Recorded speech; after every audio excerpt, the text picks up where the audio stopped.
তাহলে মাহমুদুর রহমান মান্না একা বিতর্ক বা বিভ্রান্তি ছড়াচ্ছে তা তো না, ইফতাকুল আবার বিভ্রান্তি ছড়াচ্ছে। ওইটা লেখেন, ওইটা বলেন, তারপর সবাইকে জিজ্ঞেস করেন বাকি লোক কি মনে করে। সবচাইতে বড় বিনা পরোয়ায় গ্রেপ্তারে সাফার করে কারা? রাজনৈতিক নেতা কর্মীরাই তো, আমরাই তো। রাজনৈতিক নেতা কর্মীরা কি বলে সেটা শোনেন, একই কথা, মানে কথায় কথা আসে। কাজগুলো পারেন না, চাপাবাজি করেন, এগুলো বন্ধ করেন। কেন বলি, এই যে মব ভায়োলেন্স হচ্ছে, এই মব ভায়োলেন্সে পুরো দেশ এখন তোলপাড় হয়ে যাচ্ছে না। একজন আরো বড় ধরনের উপদেষ্টা, মানে সরকারি উপদেষ্টা নয়, প্রধান উপদেষ্টার উপদেষ্টা বা সহকারী যেরকম করে বলেন, প্রেস দেখেন, তিনি বলেছেন এটাকে মব ভায়োলেন্স না বলে প্রেসার গ্রুপ বলা। আমি বাড়িয়ে বললাম, পত্রিকায় ছাপা হয়নি, সবাই বলেছে। রাত্রে বেলা 1টা-2টার সময় 100, 200, 300 লোক নিয়ে গিয়ে বাড়ি ঘেরাও করে একজন মানুষকে টেনে হিচড়ে বের করে রাজপথের মধ্যে দাঁড় করিয়ে তাকে চড়াচ্ছেন, জুতা দিয়ে পেটাচ্ছেন, তার গালে পেটাচ্ছেন। এগুলো কোনো কালচার? আমাদের জাতির এগুলো আছে?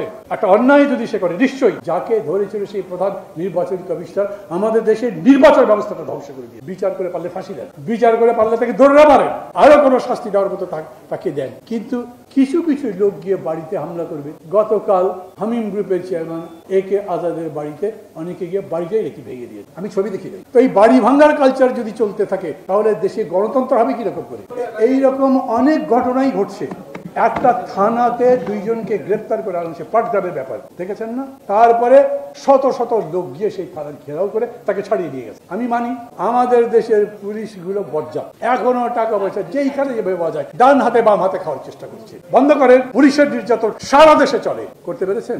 পুলিশকে এখন পর্যন্ত বলেছেন দেখো দেশটা বদলে গেছে, তোমরা বদলে যাও, তোমরা যদি বদলাও আমরাও তোমাদের বন্ধু। মানি, আমি বলছি এরকম বলেন তাদেরকে। 15 বছর ধরে যে নির্যাতন অত্যাচার সরকারের নির্দেশে পুলিশ জনগণের উপর করেছে, মানুষের ক্ষোভ বিক্ষোভ সেটা প্রকাশ হয়েছে। আমি জাস্টিফাই করছি না, কিন্তু তারপরে বলি আপনি যদি চর মারেন বা ওই যে বলে না ইট মারলে পাটকেল খেতে হয়, মানুষের উপরে এত বড় অত্যাচার করেছেন, সেই মানুষ যখন দেখেছে ওই পুলিশ আবারও আমাকে গুলি করছে, মেরে ফেলছে, তখন তারা পুলিশকে পাল্টা আঘাত মারতে মারতে বেড়ে ফেলেছে, লটকে রেখেছে অন্য জায়গাতে। ভালো কাজ হয়েছে না, ওটা দেখে আমি ভালো বলবো না, কিন্তু এই কারণে ওনারা হাজার হাজার চাকরিতে যায়। আমি বলছি ক্ষমতা যখন নিলেন এই সরকার, তারপরে ব্যাপার, তখন এই সরকারের কাজ কি ছিল? দেশের অভ্যন্তরীণ নিয়ম শৃঙ্খলা রক্ষার জন্য পুলিশই তো লাগবে। আর্মি দিয়ে পারবেন? বিজিবি দিয়ে হবে?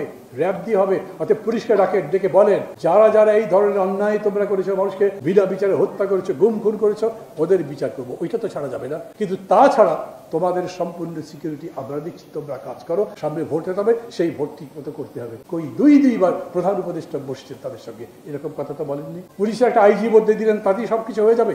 পুলিশের 2টো ডিআইজি বদলে দিলেন, তাতেই পুলিশ ভালো হয়ে যাবে? পুলিশকে নতুন করে সংস্কার করে জায়গায় আনতে হবে। সারা পৃথিবীতে এরকম অনেক হয়েছে, বিপ্লবের পরে পুরা দেশের সমস্ত কাঠামো ভেঙে গেছে। সেই কাঠামো জোড়া লাগতে কেউ 3 মাসে বেড়েছে, কেউ 6 মাসে, কারো 1 বছর লেগেছে। আপনাদের 1 বছর যাবার পরে এর ব্যাপারে কোনো অগ্রগতি তো নাই। অতএব সেই পুলিশকে আপনি আবার বলছেন বিনা পরোয়ায় গ্রেফতার করতে পারবে, তো পুলিশ সবই তো করতে পারবে। অতএব আমরা খুব স্পষ্ট কণ্ঠে বলতে চাই এই আইন রাখা চলবে না।